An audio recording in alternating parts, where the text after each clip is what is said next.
बहुत समय पहले इक्ष्वाकु वंश में एक पराक्रमी राजा हुए, महाराज मुच्चुकुंद। वे राजा माधाता के पुत्र थे।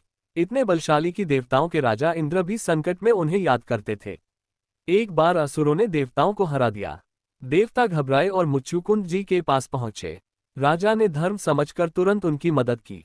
वे वर्षों तक स्वर्ग में रहकर असुरों से युद्ध करते रहे। आखिरकार भगवान शिव की कृपा से देवताओं को स्वामी कार्तिकेय जैसे महान सेनापति मिल गए।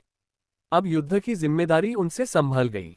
देवराज इंद्र ने कहा, राजन, आपने हमारी बहुत सेवा की है। आप हजारों वर्ष से यहाँ हैं। पृथ्वी पर आपका राज्य, परिवार सब समय के साथ समाप्त हो चुका है। आप जो चाहें वर मांग लीजिए, पर मोक्ष देना हमारे बस में नहीं।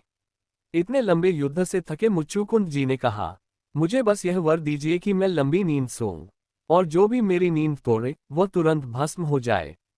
इंद्र ने तथास्तु कहा। मुच्चुकुंद जी पृथ्वी पर आए और एक गुफा में जाकर सो गए। युग बीत गए, समय बदल गया, द्वापर युग आ गया। उसी समय काल्यवन नामक राक्षस ने मथुरा पर आक्रमण किया। भगवान श्री कृष्ण उसे मारना चाहते थे, पर सीधे नहीं, क्योंकि मुच्चुकुंद पर कृपा करनी थी। कृष्ण जी काल्यवन को अपने पीछे दौड़ाते हुए उसी गुफा में ले गए जहां मुच्चुकुंद सो रहे थे। भगवान ने चुपचाप अपना पीतांबर राजा पर डाल दिया और एक ओर छिप गए। काल्यवन ने अंधेरे में सोए हुए मुच्चुकुंद को ही कृष्ण समझ लिया। उसने झुंझलाकर उन्हें लात मार दी। बस जैसे ही मुच्चुकुंद की आंख खुली, उनकी दृष्टि पड़ते ही काल्यवन तुरंत भस्म हो गया। गुफा दिव्य प्रकाश से भर गई।